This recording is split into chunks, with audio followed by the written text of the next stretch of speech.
Hello and welcome. In the first part of the course, we're going to review scales, intervals, rhythm, and chords. And I'd like to start out by going over scales and key signatures. What you're looking at is a practice sheet that you'll find in your course pack to print out. And I'd like to work a few exercises on here to show you how it goes. So, letter A, the instructions say, write the key signature and major scale and whole notes indicate half steps with a V. So let's do the first one, B flat major.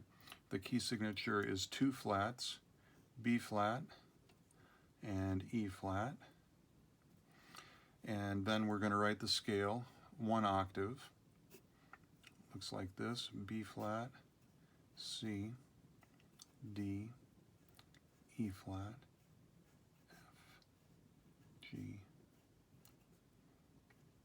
So you'll write each of these scales 1 octave. Indicate half steps with the V, so we know where the half steps fall.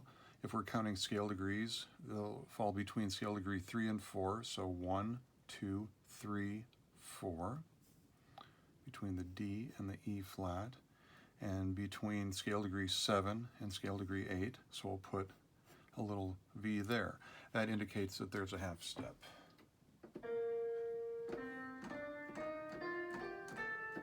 So we have do, re, mi, fa.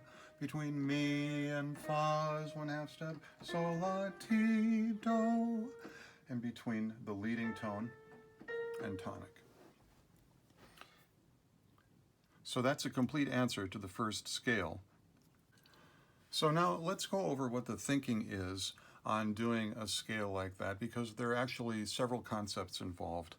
If we start out here with the C major scale, first thing I want to talk about is the kind of steps we have. It's all stepwise motion, of course, but as you know, there are whole steps and half steps in the scale. We can indicate the whole steps with these square brackets. So from do to re and re to mi are whole steps, and then mi to fa is one of our half steps, and the rest of the whole and half steps lay out like this. So this is a pattern you should memorize. Whole, whole, half, whole, whole, whole, half. Now in your textbook, they refer to this as whole tones and semitones, which I believe is British terminology, and we're not going to run into the term semitone very often. So I like to use the term half step, so just bear in mind that semitone in your textbook means the same thing as half step. So this is the pattern for every major scale, and you'll find that the half steps are always between scale degree 3 and 4 and between 7 and 8. So let's put in scale degrees here. 1, 2, 3. These numbers with little hats in them are scale degree numbers.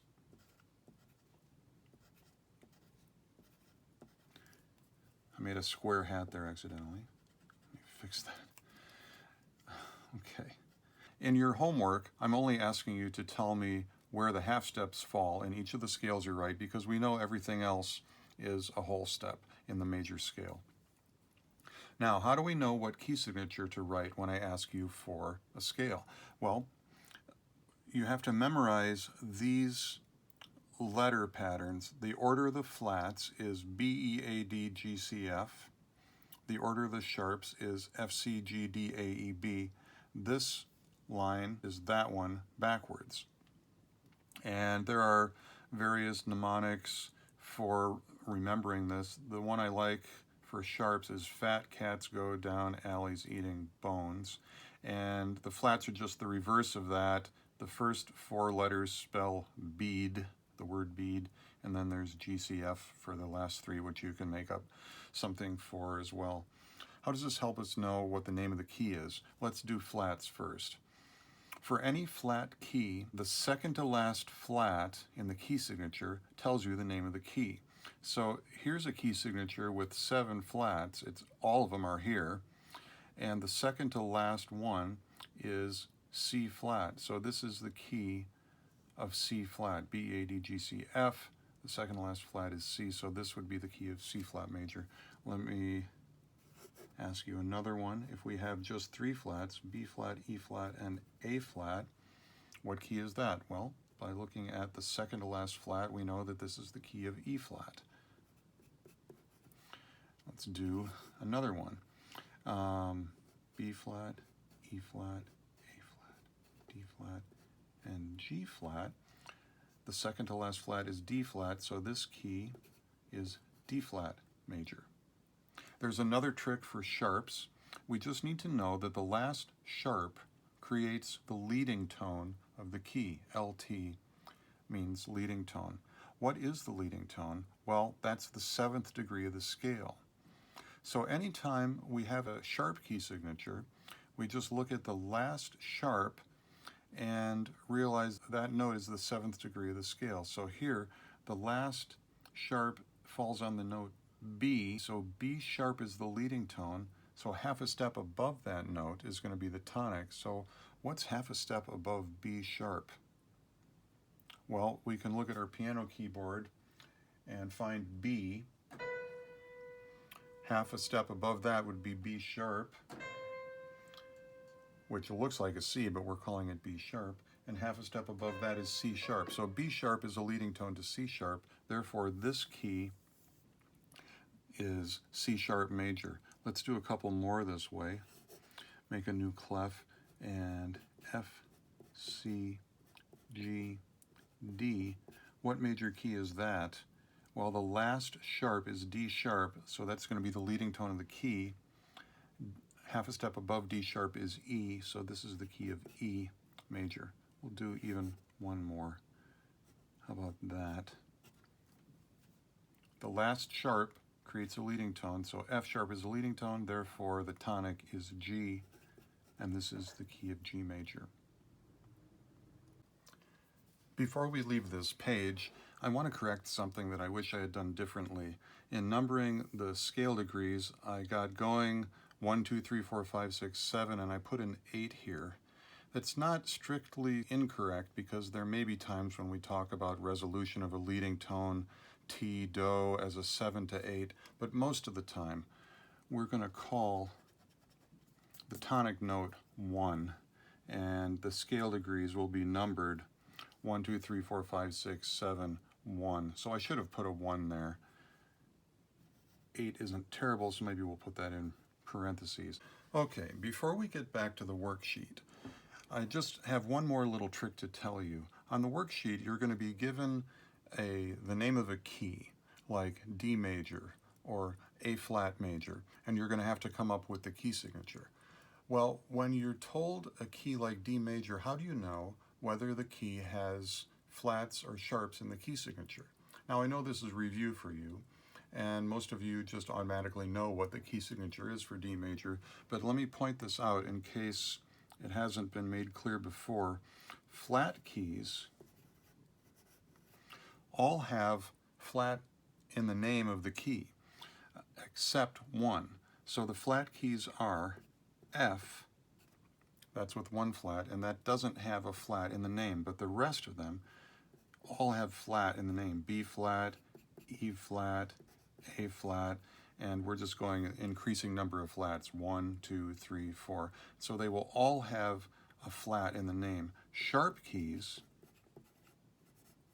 never have a flat in the name. They're always going to have either just a plain letter like G, D, A, or when you get to having a lot of sharps in the key signature, there will be a sharp in the name of the key. So G, D, A, E, B, finally F sharp, and as we increase sharps after that, all the keys will have a sharp in the name. When you're asked something like, what's the key signature in the key of E, you have to know that that's a sharp key and not a flat key, and you know it by knowing that it's a plain letter, so it's one of the sharp keys. The one that doesn't fit this pattern is that F is just a plain letter, and that's the flat key with only one flat.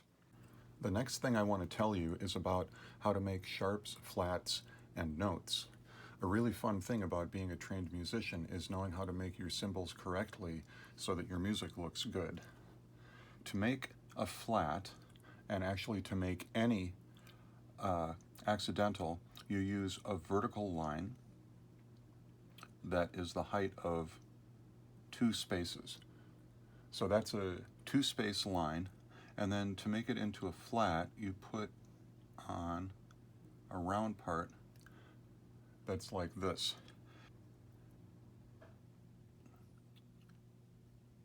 Here's another one. If it's going to hit a line, then you just estimate your height of 2 spaces and make it like that. An important thing about flats is that a flat does not look like, I'm making a bigger one here. The round part is not a semicircle. It's actually, if you can make a Valentine, make a heart, the round part is actually like that, you see. So that will make a good flat. To make a good sharp, you start the same way. The vertical lines should be 2 spaces in height and be absolutely vertical. Those are a little bit too far apart. But then you draw the horizontal lines at an angle like that. Let me see if I can make a better one. Zoomed in like this, you really have to be just about perfect. All right, so those should be perfectly vertical lines, and then your 2 lines at an angle. If you wanted to hit a space, you estimate your vertical line height like that to be 2 spaces and do this. What you don't do, I see this sometimes, is make everything angled. Sharps are not like that. So we'll circle that and delete it. Naturals. The natural has 2 lines, 2 vertical lines, each of which are 2 spaces in height, and then you put these little angled lines between them. Try to make another one. I see the last one went out of frame. Now I want to tell you about notes. A note also is not a circle like that. A note should be an oval or kind of a football shape like that. That looks much better. So when we're writing, say, a scale in whole notes, you notice the way I form these is like that. And if I make one that's a perfect circle, it just doesn't look right. When you start adding stems to notes, the note head will stay the same, of course, and the stem should have a height of an octave. So now we're ready to go back to the other worksheet, the one that you're going to complete and turn in.